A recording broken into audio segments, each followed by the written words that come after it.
Salve, galerinha de casa! Sou o professor Edgar Luna e estou aqui mais uma vez para a gente trabalhar um conteúdo de história dos nonos anos. Hoje o nosso assunto é a descolonização da Ásia e da África. Mas, para a gente entender melhor, vamos relembrar o que nós vimos um pouco da aula passada. Nós vimos que entre 1870 e 1914, o mundo vivia a chamada Era dos Impérios, onde potências estrangeiras, potências industriais, elas dominaram boa parte do mundo, devido aos interesses capitalistas ligados a esse processo. Segundo o historiador Eric Hobsbawm, cerca de 25% das terras do planeta foram ocupadas por alguma potência dessas, um punhado de potências que estavam dominando quase todo o globo.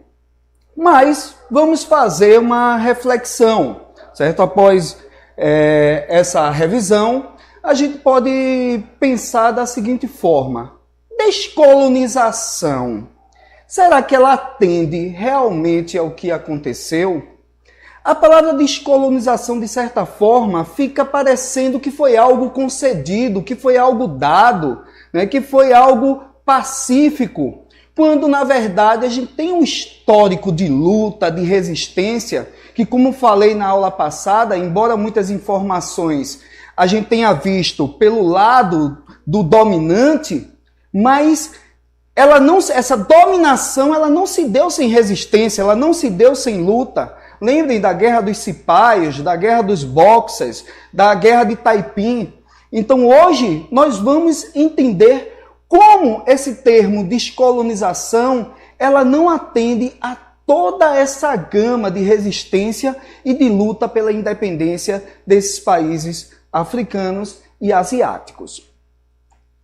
Qual foi o contexto em que surgiu? Fim da Segunda Guerra Mundial, crescimento daquele sentimento nacionalista que já existia desde lá do século XIX. O enfraquecimento também das potências imperialistas, principalmente a Inglaterra e a França, e também nesse pós-Segunda Guerra, o contexto da Guerra Fria, que ela se desenhou no próprio final da Segunda Guerra, após as bombas de Hiroshima e Nagasaki. Ali você já vê uma corrida ideológica mostrando quem iria dar as cartas no pós-guerra, que foram os Estados Unidos e a União Soviética. A União Soviética, vocês sabem que foram eles que chegaram a Berlim, e os Estados Unidos, que mostrou o seu poderio, a União Soviética, jogando as bombas nucleares.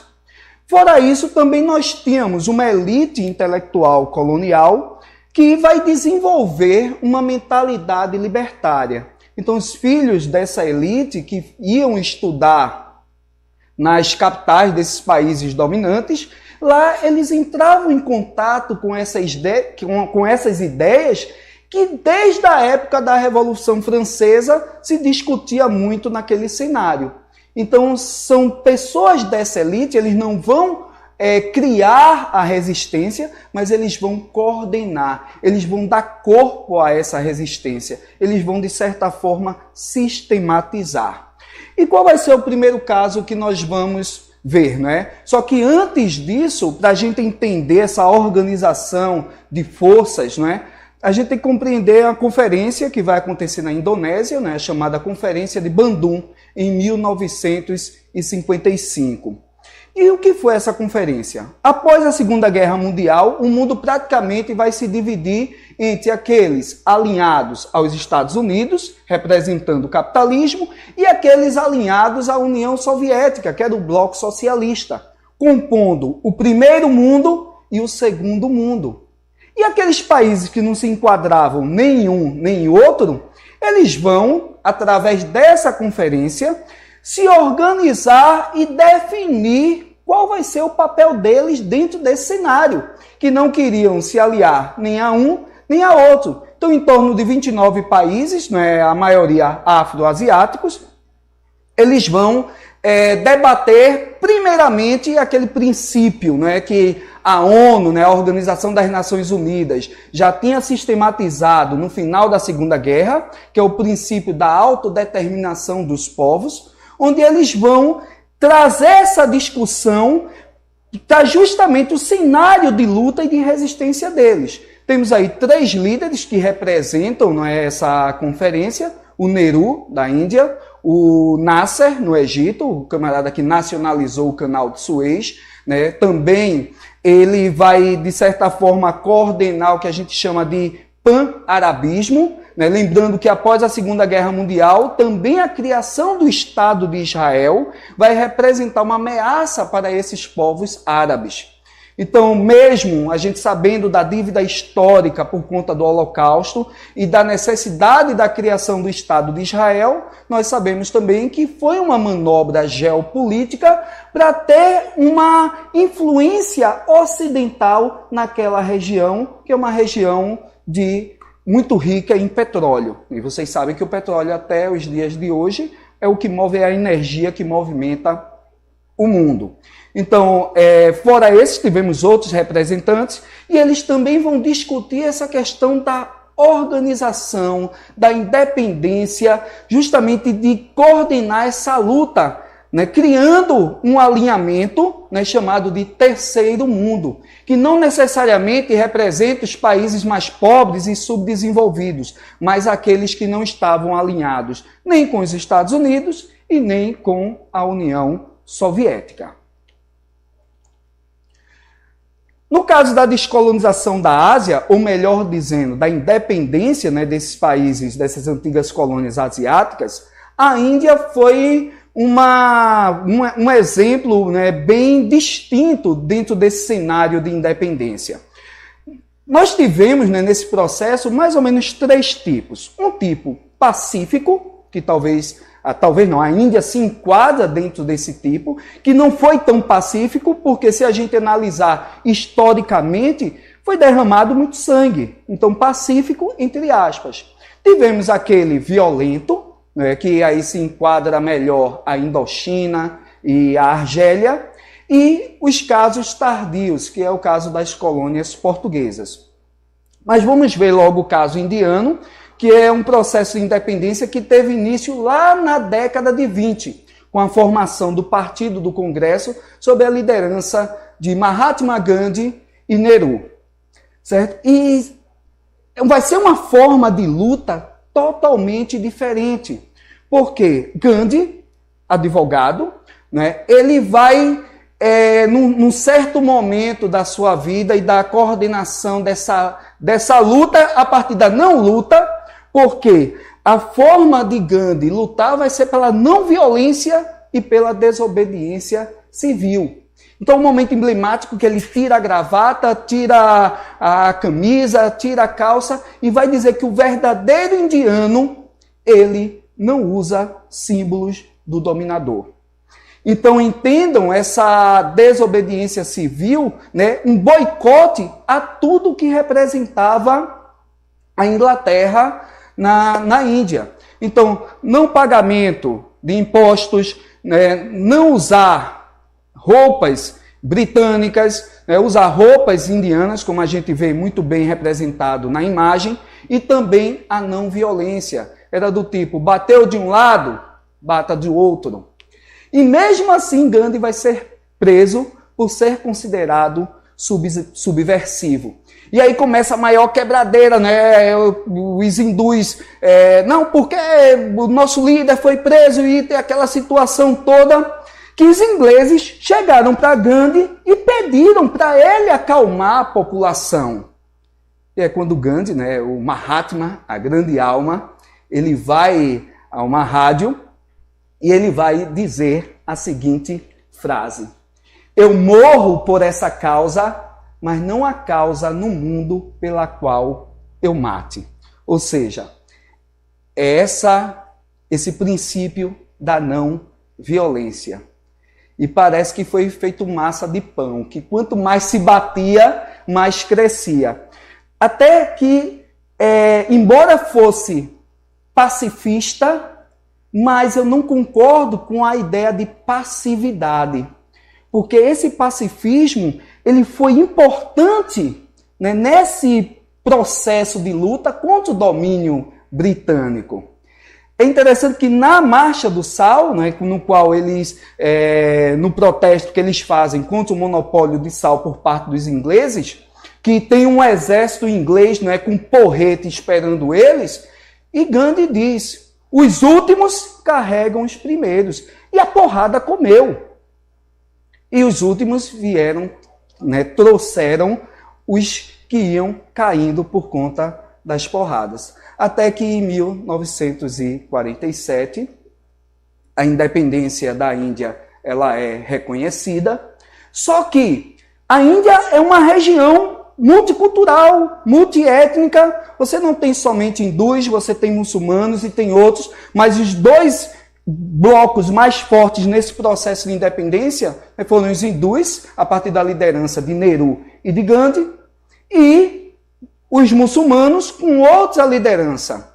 Só que o sonho de Gandhi era formar uma Índia pós-independência, uma Índia unida entre hindus e muçulmanos, o que não aconteceu, né? E aí essa divisão formou a República da Índia, sob a liderança de Nehru, e o Paquistão, né, que vai ser um Estado muçulmano. E aí aconteceu uma coisa interessante, porque quem estava na região do Paquistão e era hindu, descia para a Índia, e quem estava na Índia, que era muçulmano, subia para o Paquistão, e esses grupos se encontraram. E aí deu bronca. Porque um disse, Hare Krishna, Hare Krishna é tua mãe, e aí começou, né, tudo que Gandhi não defendia. Então, diante dessa violência, Gandhi vai fazer uma greve de fome, e essa greve de fome vai parar toda essa violência, certo? E quando ele começa a se alimentar e se fortalece, que vai falar para o grande público, em 1948, Gandhi é assassinado. Mas o seu ideal não morreu com ele, né? E essa luta ela se concretizou. Não da forma que ele queria, mas ela se concretizou. No caso da África do Sul, embora o reconhecimento, né, da independência da África do Sul ela se dê logo após a Segunda Guerra Mundial, mas ela vai herdar um sistema político e social muito violento, que nós chamamos de apartheid, né, aquele sistema segregacionista, né, onde tudo era separado, né, os negros não tinham acesso aos mesmos locais, aos mesmos benefícios que a elite branca. Tanto que eles criaram os bantustões que pegaram a população negra, 93, em torno de 90% da população, e colocou em 13% do território sul-africano. Então Mandela, também advogado como Gandhi, ele vai encabeçar essa luta com um processo muito parecido com a que Gandhi defendia, da não violência, da união.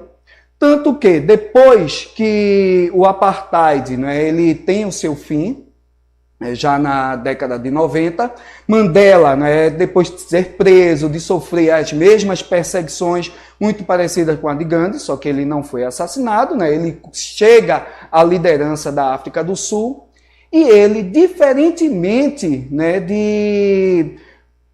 talvez da postura que outro líder tivesse, algum outro líder mais radical, ele vai defender uma África unida. E vai dizer, né, num jogo de rugby, que é um esporte, né, de branco na África do Sul e na Inglaterra também, né, normalmente nós não temos não é um esporte predileto dos negros na África do Sul, e ele vai dizer que o branco sul-africano ele é tão africano quanto o negro. E ele vai fazer isso pelo exemplo, porque ele vai compor seu governo tanto com negros quanto com brancos, certo? Então, é uma outra liderança ímpar, né, que vai ser o símbolo dessa resistência. E, claro que não aconteceu sem violência, certo? Foi a partir de muita luta. E as colônias portuguesas, né, que nós chamamos de independência tardia, né, que se deu na década de 70 do século XX. Então, Angola e Moçambique, elas vão conquistar a independência nessa época, mas vai ser ajudado por um processo que aconteceu em Portugal, né, chamada Revolução dos Cravos, onde o próprio exército ele vai se revoltar contra o governo, parte do exército, obviamente, né, vai se revoltar contra o governo que era uma ditadura desde a época de Salazar, né, o que nós chamamos de salazarismo. Só que na época era o Marcelo Caetano. E é interessante que eles invadem a principal emissora de Portugal, né, e fazem com que o âncora anuncie a revolução, onde ele diz... obviamente em português de Portugal, né? Está a começar a grande revolução. E assim, como era a época da primavera, né, floristas, eles vão colocar cravos nas fardas, nos tanques, nos fuzis, certo? Dos soldados. Por isso ficou conhecida como a Revolução dos Cravos. Então, visto esse processo, tanto Angola quanto Moçambique, eles vão lutar pela independência, só que, devido aos vários grupos, né, que estavam lutando pela influência na região, como MPLA, a UNITA e a FNLA, no caso de Angola, né, essa disputa vai provocar uma guerra civil após a independência, certo? Para ver quem iria controlar o poder. E sempre a gente tendo, né, aquela influência tanto do socialismo como também do capitalismo, né, em outros segmentos. No caso da MPLA, com uma orientação socialista, e a UNITA, que nasce, né, do socialismo, né, de uma dissidência da FNLA, mas vai ter um direcionamento depois capitalista, certo? E essa guerra civil ela vai se estender até o início do século XXI. Inclusive, é algo muito presente na nossa história, porque quem foi mandado para controlar a situação, né, foi justamente o Brasil.